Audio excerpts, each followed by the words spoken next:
Do you enjoy doing HIIT workouts? These high-intensity interval training workouts that are super popular within the boutique fitness industry. And while so many people flock to them, they may actually be ruining your health. On this week's episode of the Exercise is Health podcast, we're going to dive into why that is and what you can do about it. We're going to cue our introduction, and then we're going to dive right into this conversation. Hey, welcome back, exercisers, to the Exercise is Health podcast, brought to you by Exercise for Life Studios, where we believe that your health is your most valuable asset.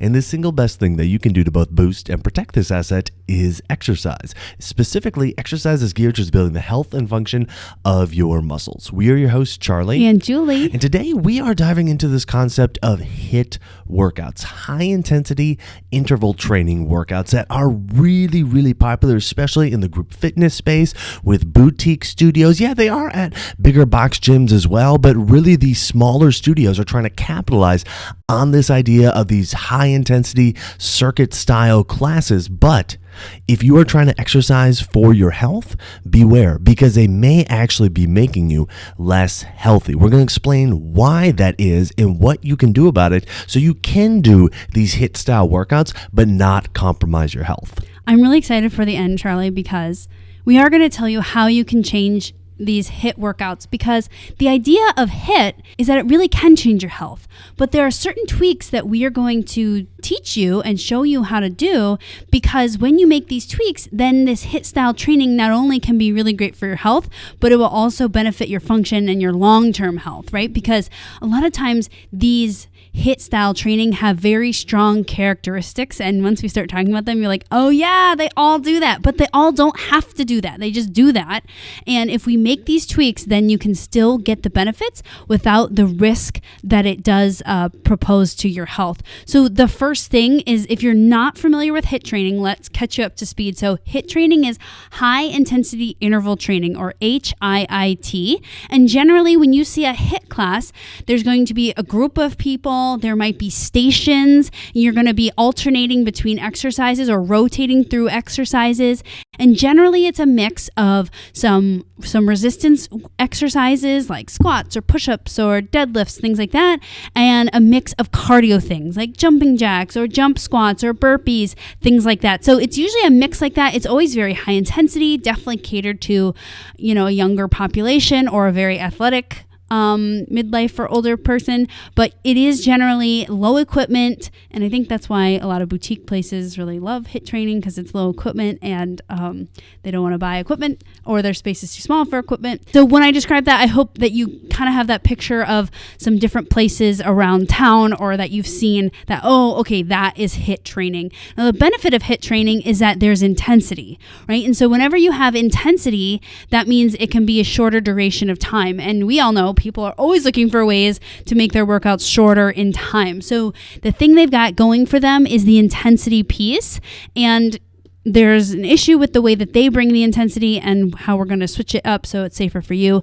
But that is kind of the selling point of it. It's right. Hey, we can work out and get everything done in a shorter amount of time because we bring the heat, we bring the intensity. Exactly. And Julie, I'm really glad that you brought up that very first point and then kind of circled back around to it at the end with this idea of like HIIT workouts can actually be really good for you. They can really be a useful tool to build your health, build your strength, build your function, so long as you're doing them in a way that isn't compromising your health in the process. And like you were saying, Julie, so often because of the popularity of HIIT workouts and really the wide demographic that it can draw, there are a number of people that doing HIIT workouts really aren't appropriate for, and how the HIIT workouts are being done makes them even less appropriate for even more individuals. All right. So I think a lot of times when we approach this topic, the first thought that goes to people's mind is like, okay, well, yeah, obviously HIIT workouts aren't going to be good for me because like I'm not fit enough, I'm not strong enough, I'm not conditioned enough right now to go and do them. And that may be true, it may not be true, but it may be true, but that's actually not what we want to talk about today, because even if you are feeling like I'm strong enough, I'm fit enough, I'm well conditioned enough, I'm athletic enough, I'm young enough, whatever, to go and do this style of workout, they still may be ruining your health And we want to kind of dive into 3 reasons that you may not be aware of as to why this may be happening. The first one is a little bit of a catch-22 because it's one of the biggest draws for these styles of classes, especially kind of in the boutique fitness industry.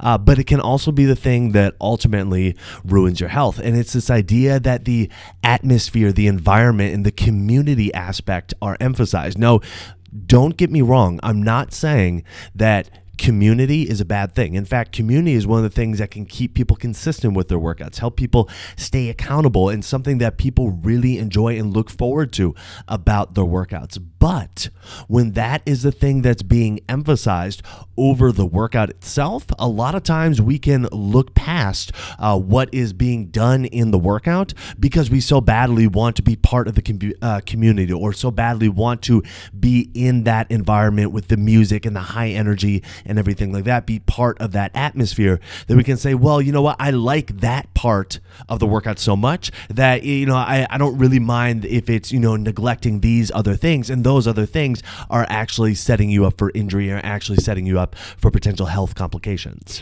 Now, when you said the word community, Charlie, it makes me think of the idea of being on a team, right? So like when you think of athletics and team, and there's nothing wrong, again, teams are really great. It's awesome. And it helps a lot of people and be consistent and show up. But then you're doing things for the team rather than for yourself. So the big issue that we see with a lot of HIIT training classes, when there's a group atmosphere and there's great group camaraderie, that part is really great. But if you're going to do that, make sure that you're staying focused in on what you need, not because someone's motivating you to do it, but because your body has said it's okay to do it. Exactly. You're not just trying to keep up with the rest of the group. Right. So that poses a big issue because when it's a team effort, you kind of get carried away, in the team wave rather than being like picking it apart for yourself and figuring out what's going to work for me. And also, I think that it also kind of taints the idea of like listening to your body, because like if you think about, an instructor telling you what to do when all 5 of your friends are doing it and you're like, well, that doesn't really feel good for my body. I think my body's saying that's not a good idea, but I'm going to do it because I should do it. You don't want to be the weak link of the team. The weak link. Right. So just so keep that in mind. The atmosphere in the community can be really great, but just make sure it stays in its place and it's not starting to violate your body. Because one thing that I wanted to say in the beginning as well, I was just thinking, I was like, we got to say this part because when we think about exercising, improving your health, I think it gets confusing when we say, but it could not be good for your health. And because we all know like exercise is good for your health. But one part of health that almost people never think about until they're completely injured, and then they think of it as a separate piece of health too, because it's just like this injured part of them, is your muscles and joints, right? Your muscle and joint health has to stay tip top when you're exercising. And so a lot of exercises and a lot of exercise theories or modalities abuse this because they feel like they can, right? They can just, whatever happens. If you lose 50 pounds and you have to get 2 knee replacements, that's fine. We view that as, hey, well, the muscle health and the joint health of your knees went down so far that you now have to get them replaced. We can exercise in a way that keeps the health of your muscles and joints up. So I just wanted to bring that up just in case that part is confusing to people. Yeah, for sure. I'm glad you brought that up. That helps bring clarity to this idea of like, yeah, we need to make sure that our muscles are healthy, our joints stay healthy, because one of the biggest culprits of that, especially, or one of the biggest things that can end up violating that, especially in the HIIT type atmosphere, is kind of the second big issue that we see with these HIIT style workouts, and that is an emphasis on speed, okay? And whether it's doing cardio like you're using, an assault bike or a rower, and you're trying to go, 500 meters or 100 meters or however far in, a certain amount of time, as fast as you can, however far, I should say, as fast as you can, and you're really focused on speed, or you are, doing a certain number of kettlebell swings, or a certain number of deadlifts, and it's all about like get it in with this amount of time or anything like that, that can be a recipe for disaster. And I mean that in the very literal sense. It can be a recipe for disaster for your body orthopedically, metabolically, even though people are saying, oh, it's so good for your metabolic health to work out really hard.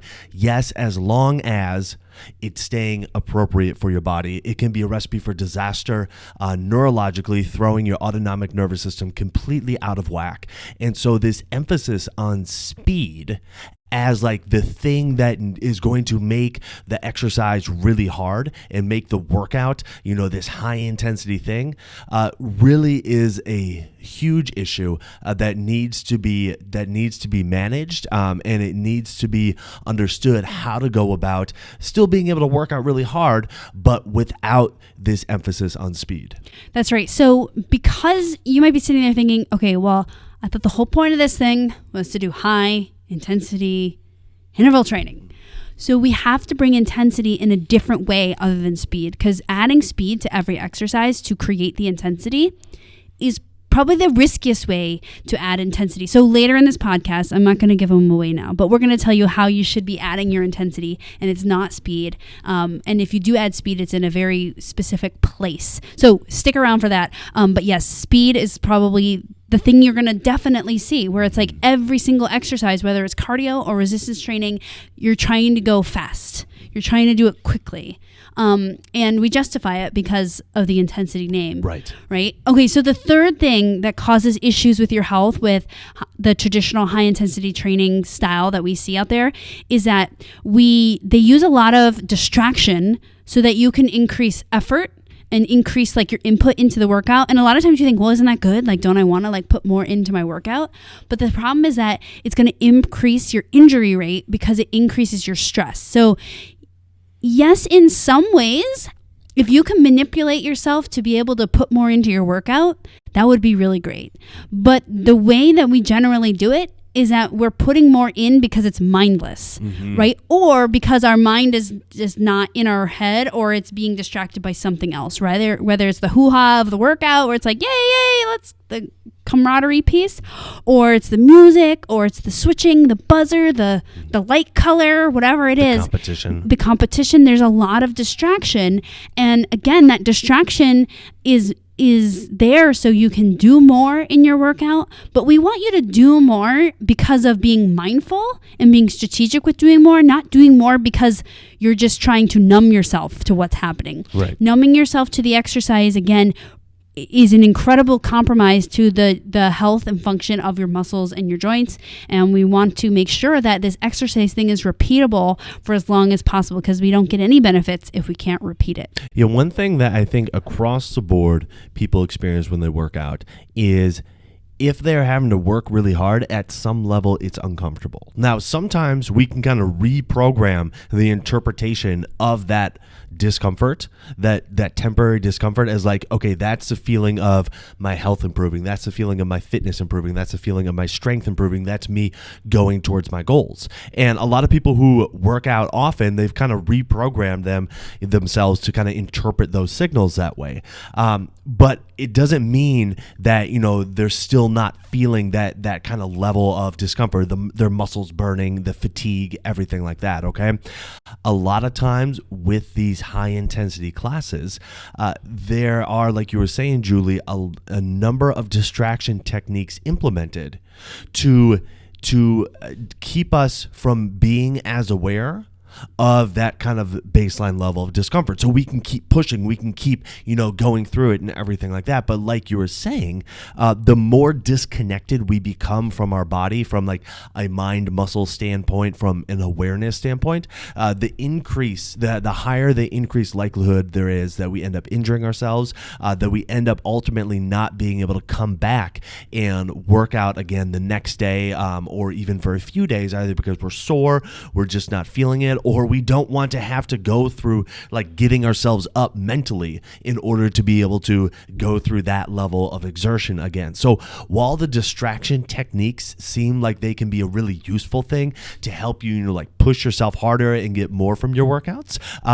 at the same time, you need to make sure that you are staying very mindful of what's happening within your body while you're exercising. So it's this point of the podcast when we're talking like this that you might be feeling really emotional. Like, Julie and Charlie, will you just shut up? You're making me mad. This is the way I like to work out. What are you talking about, right? So I do want to say this, is that there are many reasons why people exercise. And we cater to one type of people's community. We talk to one, you know what I'm saying.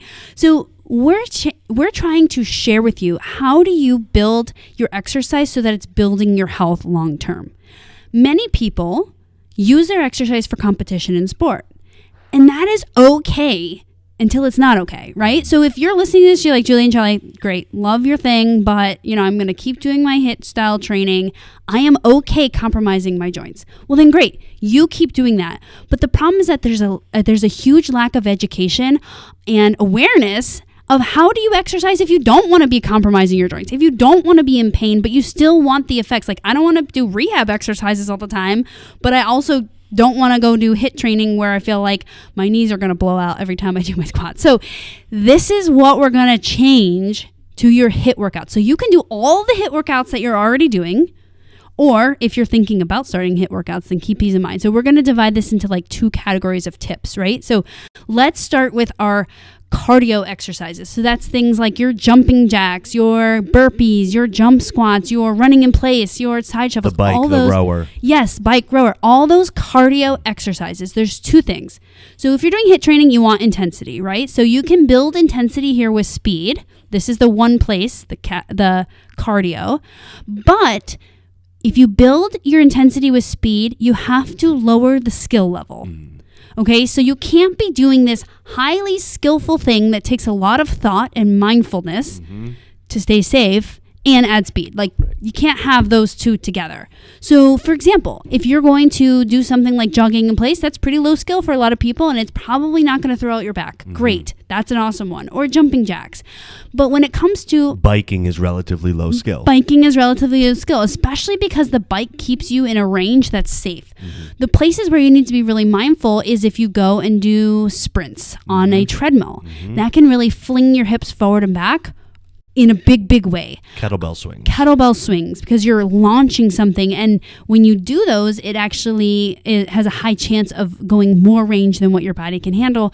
Another one would be like burpees or jump squats. Like, we've done jump squats in one of our programs, but we do mini ones, right? So we're not doing this full giant range, because when we add intensity with speed, we have to lower the skill level. And so sometimes, or oftentimes, that means we're lowering the range as well. Now, the thing to understand about this is, as your skill level improves, you can start to add more stuff and still be able to go fast. It's kind of like when you first start driving a car, your first exit isn't onto I-90 trying to, go 80, 85 with everybody else in the 70 mile an hour zone, right? Like, you are going, in a high school parking lot, or you're going on empty back roads where you're going, 15, 20, 25 miles an hour, and just getting the feel for it then. And then as your skill improves, cool, now you can start going faster. So as your skill improves from an exercise, coordination, motor control perspective, you can start to add in more stuff that are higher skilled. And because that skill level is relatively easier for you now, you can go faster and stay safe while doing it. So a lot of people who are really proficient at doing kettlebells, they can do kettlebells and move relatively fast with them, and they'll stay perfectly safe because their skill level is higher. It's like the whole Tae-Bo thing, right? It's like, when you have somebody who is 62 years old and has never thrown a punch in their life, and all of a sudden you're going to be doing Tae-Bo for 30 minutes a day in your living room, and you have this skill of throwing punches, and now you're trying to add the speed to it. It's like, okay, yeah, no wonder people were getting injured with that, right? So you can't jump into a skill level that you are not ready yet and add the speed, get your skill up, and then you can start to add the speed. That's right. And by the way, if you are sore and achy after any workout, that means that you have done too much, or that you did have too much intensity. A lot of times that's going to be from speed related things. So that's with the cardio. So with cardio, you're thinking, I can add some intensity with speed, but I'm going to keep the skill level low, or just choose exercises that have low skill level. That'll keep your injury risk very low. And the other exercises, the resistance training, has different parameters. So again, we need increased intensity. And traditionally, we've added intensity with resistance training exercise with speed again. And this is the one where we don't want to add speed to. So resistance training exercises would be things like your squats, your crunches, your push-ups, your overhead presses, those types of exercises. And then you'll see people do them really fast. So we want to add intensity, not by speed, but rather by lowering your speed. So go slower. You'll see how much harder it is. by adding weight if you need to. So do more weight, move slower, and add focus. Add muscle focus. So don't be focusing on the launch 1, 2, 3, 4, 5, but rather on the muscle squeeze. So these are going to be very different guidelines than your cardio piece.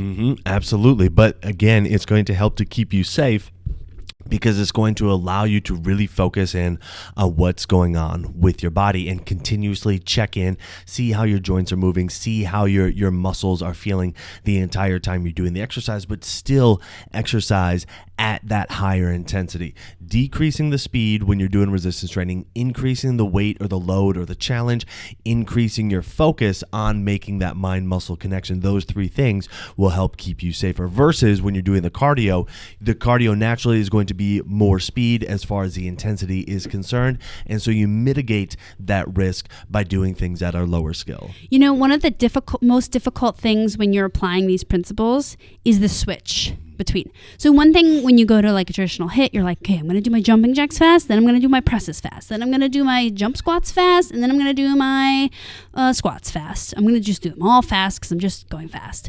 And so when you do them the way we suggested, you have to keep it in your brain that, okay, my cardio, it can be fast. And then I need to switch my brain for the resistance training and really make sure that you switch gears, because that can be kind of hard. It's almost easier to just do it fast, fast, fast, fast, or slow, slow, slow, slow, slow, right? But when you're like, okay, some fast and some slow, some fast and some slow, that's one of the biggest things that we found when we were teaching our style of HIIT, that we have to keep reminding our members, like, hey, okay, so remember, we're slowing down, we're focusing on this muscle or that muscle or this motion.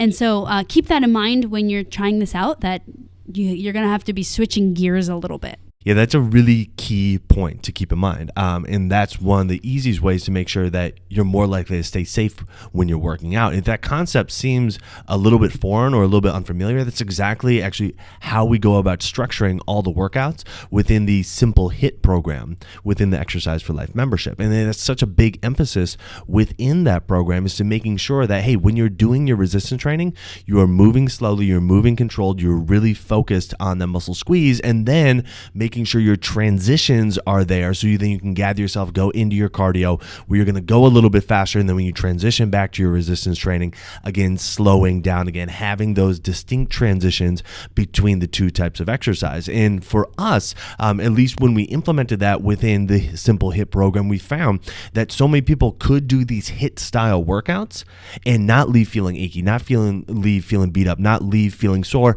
not risk compromising their health or setting themselves up for injury, because these transition periods were put in place, and the ways that you go about increasing the intensity that we just described, those were purposefully put in place as well. So that Simple HIIT program really incorporates all of it. Right. So the Simple HIIT program is in our Exercise for Life membership. Actually, Charlie, we didn't put this in our notes, but our pre-holiday HIIT is really good too. Pre-holiday HIIT one incorporates that as well. Similar, right? Yes. So we're still getting the high intensity interval training, but we're applying these principles so that it's safe, repeatable, less sore and achy. But if you'd like to participate in one of these programs, we'd love for you to join our membership. We have different options for membership, but if you would like to sign up, you can just go to www.exerciseforlifestudios.com/membership. We'll put a link in the YouTube or podcast description below so you can check it out. But our members have been loving the HIIT training. We've been loving it because, we do our programs too. And we want you to check it out as well. Absolutely. Now, the only other thing that I will say about this in regards to this episode is I'm not suggesting that you drive 80 to 85 in a 70 mile an hour zone, but that's how fast people drive around here. But for those of us who learned to drive our cars in Wisconsin, we're going about 74 in that 70. So we are the reason why the right lane is so completely slow. We're completely fine with that. But anyways, that I just wanted to throw that caveat in there. I used to drive really fast until I got my first ticket when I was a teenager. That happens sometimes. And now I drive slow. There we go. So there you go. All right. So who do you know that needs to hear this episode? Who do you know that is interested in doing HIIT style workouts, but is worried about either compromising their health while they're doing them, or wants to keep doing them despite the potential risks to their health? Share this episode with them so they can understand the slight tweaks that they can make to their HIIT style workouts to not only make sure that their health, their strength, and their function continues to progress, but they do so in a way that lowers their risk for injury. And while you're online, head on over to Apple Podcasts and leave us a rating and review. It helps people find our podcast when they're looking for information on exercise and they're looking for information on health. So if you found value in this conversation today, let us know by leaving us that 5-star rating and review. Well, thanks so much for tuning in. We always appreciate it. Have a fantastic week, and we'll talk with you all next week. This podcast is for information purposes only. The statements and views on this podcast are not medical advice. This podcast, including Julie and Charlie Gates, disclaim responsibility for any possible adverse effects from the use of information contained herein. Opinions of guests are their own, and this podcast does not endorse or accept responsibility for statements made by guests. This podcast does not make any representations or warranties about guest qualifications or credibility. This podcast may contain paid endorsements or advertisements for products or services. Individuals on this podcast may have a direct or indirect financial interest in products or services referred to herein. If you think you have a medical issue, consult a licensed physician.